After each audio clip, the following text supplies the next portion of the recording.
You ever have one of those moments where you're just trying to do something simple? Relax with your wife, maybe soak up a little sun by the pool, only to find yourself staring down a police badge and realizing you're about to turn an HOA president's life upside down. Yeah, that happened to me. And let me tell you, if you think your HOA is bad, just wait until you hear about Cranston County's very own Karen Rattler and her cop husband Rick, two people who thought a badge and some paperwork could bulldoze anyone who stood in their way. Only problem was, they had no clue who they were messing with, or that I was FBI, and every petty move they made was about to bite them back on camera. 10 minutes before all that, I was just a guy in swim trunks pretending to be a mild-mannered software developer. I had a paperback novel flopped across my face, feet stretched out, wife next to me, son on my shoulders. Honestly, I was so deep in character, even Laura started teasing. "You're not fooling anyone, Tim," she muttered, barely moving behind her sunglasses. "You haven't turned a page in 10 minutes. You're profiling the lifeguard." She wasn't wrong. I peeked over the edge of my book at Marcus. The kid looked like he was fighting off a panic attack, eyes locked on some toddler trying to cannonball in the shallow end. "That kid's a menace," I said, keeping it light. "He's got shifty eyes." Laura just laughed. "The only shifty eyes around here belong to Karen Rattler." She didn't need to point. Karen, queen of the HOA, was holding court under her umbrella, every move calculated, every syllable sounding like it was voted on in advance. And beside her, Officer Rick, off duty, but dressed like he owned the joint mirrored sunglasses, chest puffed out, taking up more space than any mortal should be allowed. You know the type. Honestly, people like them were the reason I was even here. Undercover in the first place, my bosses at the bureau suspected this whole little suburb was just the shiny tip of something way dirtier going down in Cranston County. Didn't take long for things to get interesting. Rick stood up, hitching up his shorts, flip-flops slapping the concrete like he was about to make an arrest. Laura elbowed me. "Here comes the fun police." I lowered my book as his shadow blocked the sun. "Afternoon, Rick," I said nice and slow. He didn't bother with hello, just jabbed a finger at my key fob on the table. "Gonna need that." "You gonna lock up early?" I joked. He scowled. "Don't get smart dancing. You're in violation." Now, if you've never seen a grown man recite pool regulations like the 10 Commandments, you're missing out. Rick rattled off some nonsense about no unapproved reading materials being a distracting safety hazard. He was dead serious, wanted to confiscate my pool key because of a book. I could feel everyone around us getting real quiet. Even Marcus looked like he wanted to jump in the pool and swim away. "You're kidding, right?" I asked, letting a little laugh out. "Bad move." Rick's face went a shade darker. "And for your information, you've also got an outstanding fine for an unapproved flotation device." "That was my daughter's duck ring," I said, and Peterson, 2 chairs over, couldn't help himself muttering under his breath. Rick spun on him. "You got something to say, Peterson?" Suddenly his towel was the most interesting thing on earth. "So now it's showdown time." Rick leans in, makes it real clear, hand over the fob or he'll take it. I glance at Laura. She gives the faintest nod. She's got my back. I pocket the fob, reach for my wallet, and instead of my driver's license, I flip out my badge. "Timothy Danson, Federal Bureau of Investigation." "And you are?" Rick froze. His brain was like dial-up internet hearing about Wi-Fi for the first time. Phones popped up. Even the toddler stopped splashing. Karen's face went from smug to stunned. "Laura." Already filming, bless her. Rick tried to rally. "You can't, this is HOA business." "Is it?" I stood up suddenly, feeling a lot taller than him, because from where I'm standing, it looks like an off-duty cop is harassing residents and trying to seize private property. That's a civil rights violation, and that makes it my business. He looked around, realizing how many cameras were on him. The man literally wilted, muttered something, and stomped off flip-flops, finally making the sound they should. Karen grabbed her things and followed face like stone. I sat back down, turned my page. Just another Tuesday, right? But I knew. Game on. They had no clue just how badly they were about to lose. Now you'd think that'd be the end of it, but Karen and Rick weren't the quitting kind. Next morning, there's a crisp white envelope under my door. Notice of violation. Fine $75 for improperly stowed refuse receptacle. I measured. My trash can was 2.5 inches further from the curb than my neighbor's. Laura just shook her head. $75 for a trash can. Welcome to the People's Republic of Karen.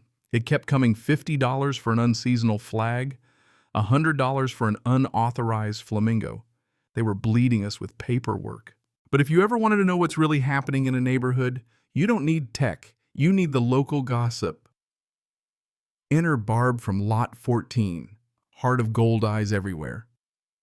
She showed up with brownies and intel. She fined the Wallaces last week for sidewalk chalk graffiti. The kid is 5, Barb huffed. Over brownies, she laid out Karen's entire game. Arbitrary fines triple the community improvement budget, but the playground's rusted and the clubhouse paint's peeling. Hector was the best she added about the landscaper. Now he's gone. Hector was key. He'd taken care of the grounds for a decade until Karen tried to squeeze him for a community beautification donation cash off the books. He refused. Suddenly he's out. Contract goes to Rattler Premium Landscaping, charging double. That's not just a power trip, that's a racket. While I was digging into the money, Laura ran her own operation, Malicious Compliance. She combed the bylaws for loopholes, found no rules on footwear. She rallied the neighborhood for a gray flip-flop rebellion. Dozens showed up at the pool in the most boring, technically compliant flip-flops you've ever seen. Karen seethed. Rick tried mocking, but Laura shut him down. Careful, Rick, your insecurity is showing. Is that a violation of the emotional harmony clause? We were winning the little battles, but I wanted the war. Then came the wellness check. It was just after 11. Laura and I were watching some old black and white movie, House Peaceful, when suddenly red and blue lights flood the living room. Rick, full uniform patrol car on my lawn, banging on my door like he's raiding a kingpin. Anonymous tip about a disturbance, he says. Laura's filming, cool as ever. Rick tries to push inside, but I block the door. No warrant, no probable cause, and we both know that call came from your wife's phone. This is harassment. I let him see the real me just for a second. If you ever come back without a warrant, I will end your career. He saw I wasn't bluffing. Walked off, tail tucked. After that, the Rattlers changed tactics. They tried to hit where it hurt in the summer heat. They announced a mandatory security upgrade. Everyone had to re-verify their key fobs at the pool, public shaming right when families needed the pool most. But the neighborhood was fed up. Laura live-streamed the checkpoint, calling it Checkpoint Charlie. Rick tried to block me from the front, but I wasn't in the mood. Karen claimed I had a new fine uncooperative behavior with an officer. $150. I said it loud so everyone could hear. You're inventing fines to keep people out of a facility they paid for. Phones were rolling and the crowd was turning. Rick tried to grab my lanyard. I caught his wrist quietly, firmly. Don't touch me. You're not a cop here. You're a citizen acting as your wife's bouncer. That did it. The crowd exploded. Karen and Rick had to retreat, jeered all the way back to the clubhouse. But now they were desperate. The HOA board panicked, and the treasurer, Arthur, finally called me. They're trying to ban you and anyone who speaks up, he whispered, terrified. But with his help, I got access to the HOA's digital ledger, the server that tracked every fob, every fine, every payment. That night I snuck in and cloned the hard drive. Midway through, I saw Rick and his landscaper buddy trying to sabotage the evidence, crowbar, wire cutters, the works. My mic caught Rick's voice. Cut the green cable. Danson's a Fed. We wipe the server before he gets a warrant. That was the smoking gun. I confronted them, got into a brawl, got my cheek split, but Laura saved me with a car alarm and a phone camera. We had enough to bury them. With the evidence cloned, my FBI team set a trap, a fake security contract, 6 figures. All they had to do was take the bait. Arthur gave them the bid to print out, and wouldn't you know it, pinged the police department's printer in the middle of the night. Rick used county resources for their scam. That was the nail in the coffin. Final showdown came at Karen's emergency forum. She planned to wipe the server under the guise of a security upgrade. Laura triggered the fire alarm, chaos erupted, and I slipped into the pump room as Rick and Karen tried to destroy the evidence.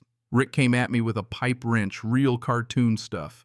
We slipped, swung, crashed, but in the end, police and internal affairs burst and caught Rick mid-swing Karen with her hand on the breaker. Game over.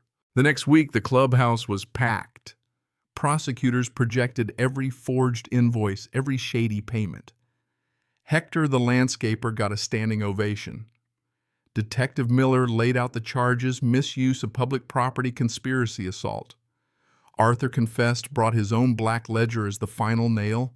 The judge dissolved the HOA board, appointed a monitor, froze the Rattlers' assets. The crowd erupted. Barb from Lot 14 led a "No More Karen" chant. It was over. A month later, the Dawn Swim Club meets before sunrise. Barb glides through the water. The Wallaces laugh with their kids. Arthur floats on his back, free at last. Laura brings coffee, and I spot Karen in a neon vest scrubbing grout as part of her court-ordered community service. The roses by the entrance bloom brighter than ever. The pool is ours again. You know, we proved that receipts and a few brave voices can beat even the most stubborn bully. But healing a community takes more than a courtroom win. It takes neighbors actually choosing to trust each other again. So let me ask you, where do you draw the line? Would you stand up even if it means taking on the whole system? Or would you just hand over the key and hope for the best? Drop your story below. And if you've ever faced down a bully HOA or otherwise, don't forget to hit subscribe, share your story, and tell me where you're watching from. Because around here, justice means never letting go of your key.